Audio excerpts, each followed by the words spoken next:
Okay. The next topic we will go to discuss difference between fiscal policy and monetary policy.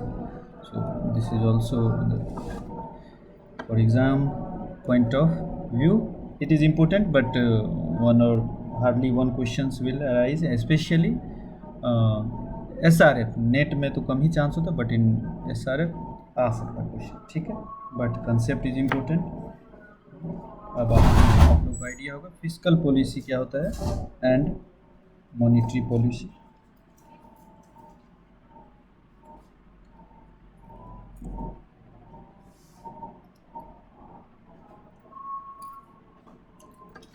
ठीक है, यहाँ जो definition है इसका,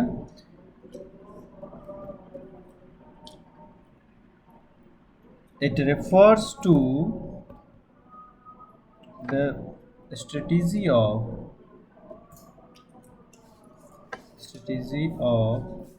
the government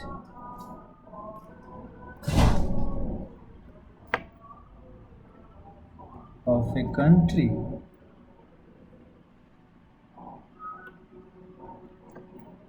which incorporate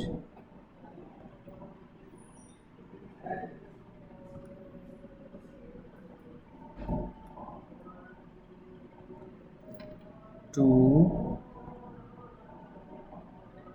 tax and its expenditure. देखिए, ये तो जो स्टेटमेंट लिखा है मैंने ये लिखा है, but what is actual meaning of fiscal policy? क्या मीनिंग होता है एक्चुअल मीनिंग? देखो, जो हमने लिखा है स्ट्रेटेजी ऑफ द गवर्नमेंट, इसका मीनिंग होता है फिस्कल का. पहले आप नोट कीजिए, फिस्कल वर्ड डिराइव फ्रॉम फिस्क. किस वर्ड से? फिस्क. ये क्या होता है इसका मीनिंग? हेलो, एनीवन आइडिया है इसका क्या मीनिंग होता है फिस्क?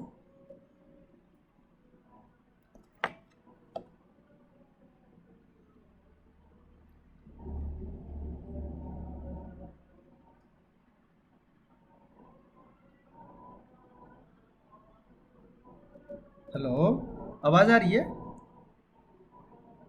Yes sir. हाँ, तो फिर रिप्लाई क्यों नहीं कर रहे? हाँ या ना नहीं पता है तो मुझे क्या इससे पता चलेगा जो भाई आप लोगों को सुनाई दे रहा है कि नहीं दे रहा है?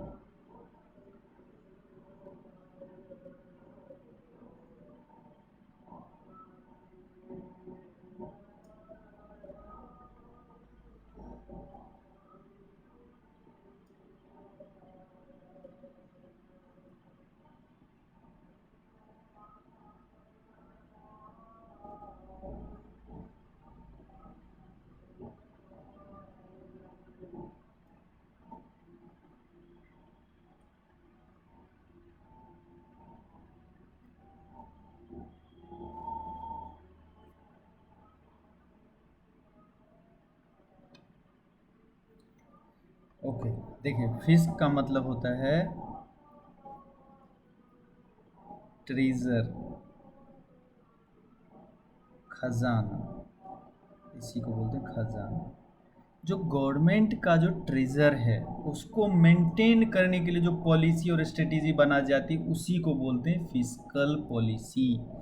पॉलिसी और strategy to maintain the fisc of the government is called fiscal policy.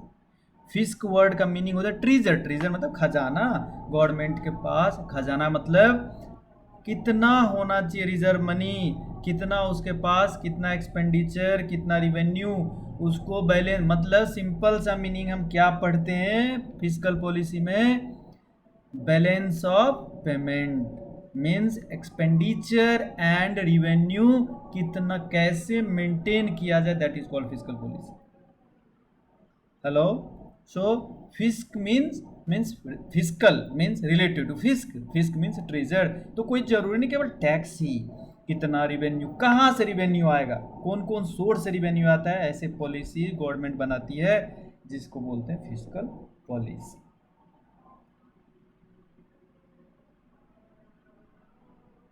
Yes. तो ये क्या करता है? मेंटेन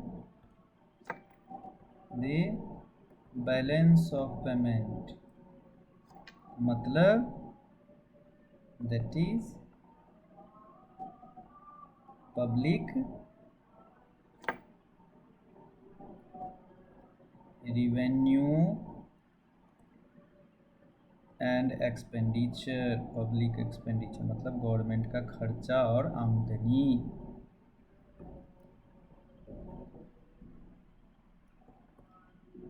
ठीक, दैट्स ऑल। यही होता है फिस्कल पॉलिसी। तो इसमें जो फिस्कल पॉलिसी मेन जो है, to maintain the public revenue, कहाँ से गवर्नमेंट की आमदनी होती है पब्लिक रिवेन्यू में, वो सबसे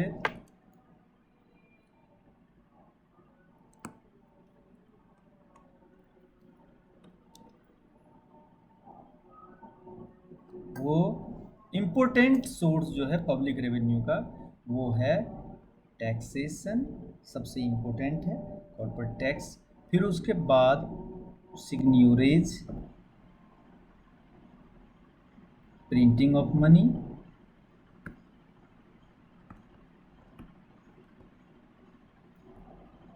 यस, एंड जो मॉनिटरी में है जैसे selling of bonds, am means open market operations, ये आता है मॉनिटरी पॉलिसी। ठीक है, और एक चीज, फिस्कल पॉलिसी कौन बनाता है? Government. Yes, fiscal policy government बनाता है, central government, specially ministry of finance, government of India और any country, usually ministry of finance of government. तो हम क्या बोलेंगे? Ministry of finance, government of India. ठीक है, इसमें भी सेक्रेटरी होता है, फाइनेंस सेक्रेटरी, वहाँ से बनता है सेक्रेटरी। ये तो fiscal policy ministry of finance and government बनाती है। ठीक है, अगर मॉनिटरी पॉलिसी की बात करें, आरबीआई। यस, तो यहाँ पर हम क्या करते हैं, कोई पॉलिसी रिलेटेड टू अब देखो, अगर यहाँ पर हमने फिस्कल का मतलब होता है, मेन मीनिंग क्या आप समझने की कोशिश कीजिए। फिस्कल का मतलब होता है खजाना को, मतलब ट्रेजरी को कैसे मेंटेन रखा जाए, मतलब रिवेन्यू कैसे जनरेट होगा, कहाँ से पैसे आएंगे, उसके लिए जो पॉलिसी बनती है उसको फिस्कल पॉलिसी बोलते हैं। मॉनेटरी पॉलिसी का मेन काम क्या है? इन्फ्लेशन रिसेशन को मेंटेन करना, कंट्रोल करना या उसको रेगुलेट करना। कैसे? तो पॉलिसी रिलेटेड टू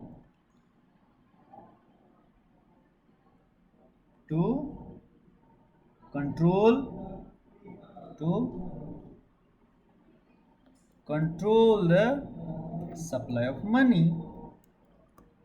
आपको पता है, अब इसी supply of money direct government ऐसे नहीं अपने मतलब आरबीआई जो है अपने मन से पैसा मार्केट में दे देगा अपने मन से, तो उसके लिए कुछ monetary policy as a monetary tools बनाया गया है, जिसमें हम आप पढ़ते हैं repo rate, reverse repo rate, different reserve ratio, bank rate, marginal standing fund. ये सब क्या है? कैसे मनी को कंट्रोल किया जाए, कंट्रोलिंग टूल्स है। तो policy related to control the supply of money. अब जानते हैं, अगर बैंक रेट बढ़ा दिया जाएगा, सीआरआर बढ़ा दिया जाएगा, एसएलआर बढ़ा दिया जाएगा, तो इंटरेस्ट रेट महंगा हो जाएगा, बैंक को पैसे आरबीआई से पैसा लेना महंगा हो जाएगा।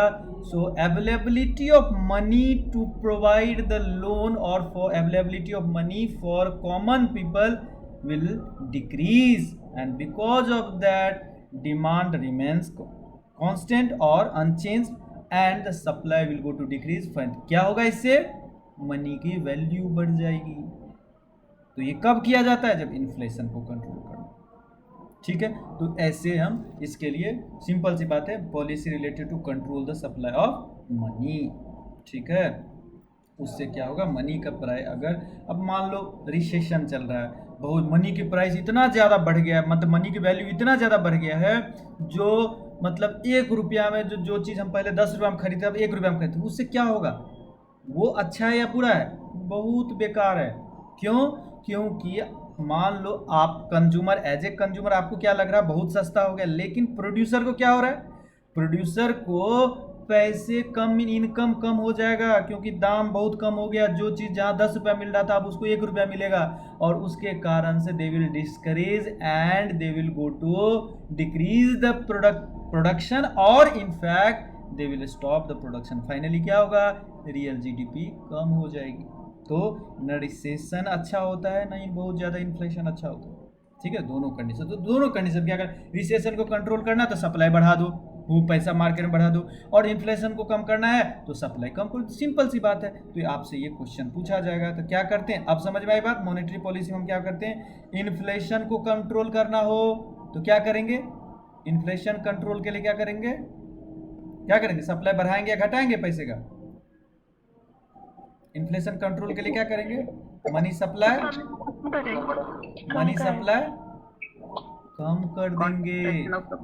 कम कर देंगे। और अगर रिसेशन हो तो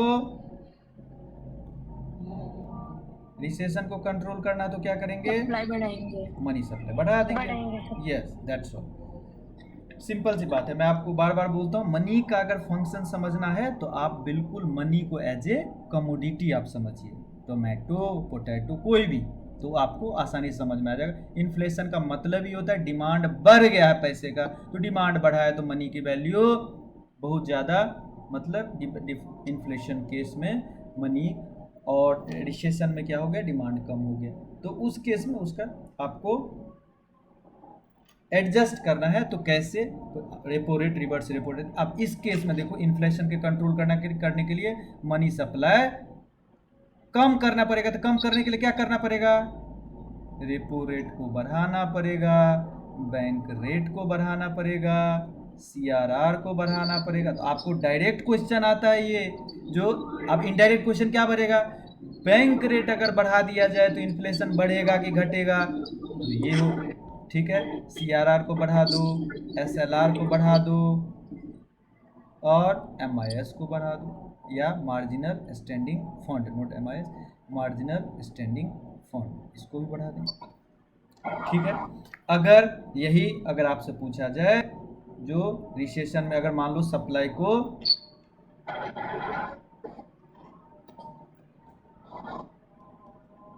अगर सप्लाई हमें बढ़ाना है तो क्या करेंगे, इसी का रिवर्स कर देंगे। ठीक है, इसको रिवर्स कर देंगे, आरआर कम कर दो,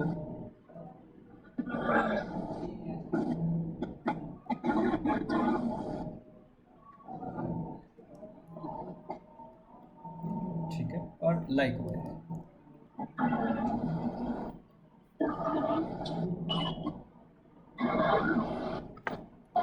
then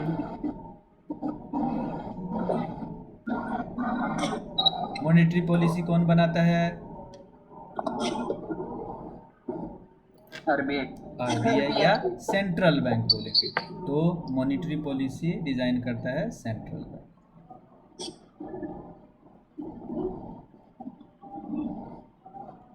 monetary policy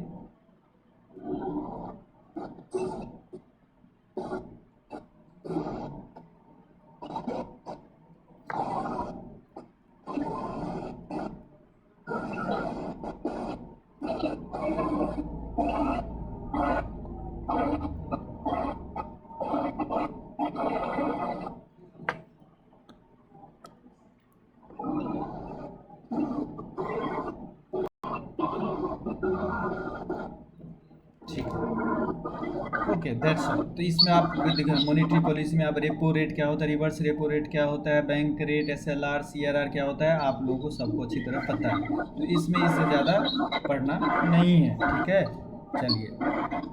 hello sir.